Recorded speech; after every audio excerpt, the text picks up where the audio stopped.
Welcome to The Explainer. Today, we're diving into the absolutely incredible story of a woman, a true genius, who was so far ahead of her time that her world-changing inventions were almost completely lost to history.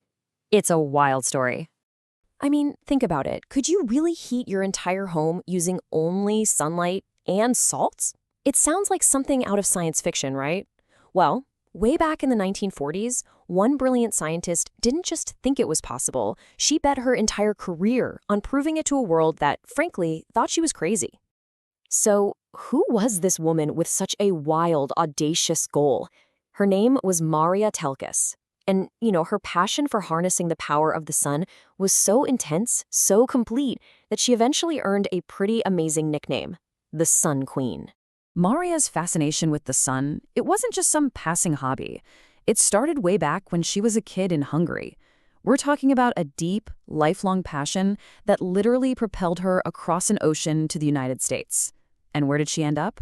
Well, she landed a pretty prestigious spot at MIT's Solar Energy Project. And right from the get-go, her goal was, well, incredibly ambitious for the time. She wanted to figure out a way to basically bottle the sun's energy. Not just for a few hours, mind you, but to store enough of it to keep a whole house warm through a long, freezing cold winter. A huge challenge. But, right as she was getting started on this revolutionary solar house, history intervened. A massive global crisis erupted, and her unique genius was needed for something else entirely. Her dream project, it was going to have to wait.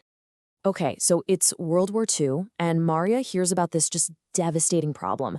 You have sailors and soldiers stranded out in the Pacific, surrounded by an endless ocean of water, but with absolutely nothing safe to drink. And she knew her unique skills could actually save lives. So what does she do? She hits pause on her dream project, the solar house, and pours all her energy into this urgent life-or-death problem. And the result? It was an absolutely revolutionary invention she called the solar still. And the beauty of her solution was its simplicity. It was brilliant. This device, it was lightweight, it was portable, and it used absolutely nothing but the power of the sun to turn deadly salt water into life-saving fresh water. Just incredible for those guys stranded out in the middle of nowhere. All right, so the war finally ends, and Maria goes right back to her original dream. But now, she was up against maybe her biggest challenge yet. And it wasn't a technical one. It was convincing everyone else that heating a home with just sunlight wasn't some crazy fantasy. Her big breakthrough came from a really unlikely place, a chemical called Gruber's salt. Now, this wasn't your average table salt. Oh no.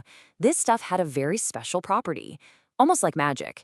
And it was the absolute key to making her whole idea work. The science here is just so cool.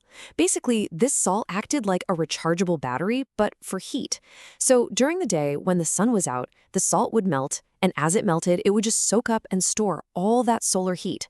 Then at night, when it got cold, the salt would freeze again, recrystallize, and release all that stored up warmth right back into the house. Genius. But even with this brilliant chemical solution, you'd think people would be jumping on board, right? Nope. Her bosses at MIT, they just weren't buying it. They basically dismissed her project, said it was not feasible, and flat out refused to give her any funding. They thought it was just an impossible idea. But was Maria gonna let that stop her? No way. She was completely undeterred. Instead, she put together this absolute powerhouse, all-female team to make it happen. She got a wealthy philanthropist, Amelia Peabody, to provide the money she needed, and an amazing architect, Eleanor Raymond, to help design the house itself. And get this, they didn't pick some sunny, easy location for this experiment. Oh no, they deliberately built the house in chilly, often clouded Dover, Massachusetts. Why? To prove once and for all that her solar heating system could handle a brutal New England winter. So here's how the whole system worked, and it's actually pretty straightforward. Sunlight would come in through these big glass panels and heat up the air behind them. Then fans would push that hot air into these special compartments filled with that Gruber's salt. The hot air melts the salt, basically charging that heat battery. Then at night, the whole process just reverses itself. The salt cools down, freezes, and releases all its stored heat, keeping the house nice and toasty. And it worked. The Dover Sun House was a huge success. It kept the people living there perfectly comfortable and served as this massive proof of concept. This one achievement really cemented Maria Telkes' place in history. I mean, she was laying the groundwork for decades of solar innovation that would follow. Her success with the Dover Sun House was so revolutionary, so groundbreaking, that it earned her a title that just perfectly sums up her contribution. She became known as the mother of the solar house. And honestly, she still is. So, why does all this matter so much today? Well, check out this number. The sun provides our planet with more than 10,000 times the energy we all use. It's an almost unimaginable amount of power, just beaming down on us every single day. And here's the thing, Maria Telkes got this decades and decades ago. She saw what we're all finally starting to really understand now, that solar is, hands down, the most abundant, the cleanest, and the most environmentally friendly energy source we've got. She was just so far ahead of her time.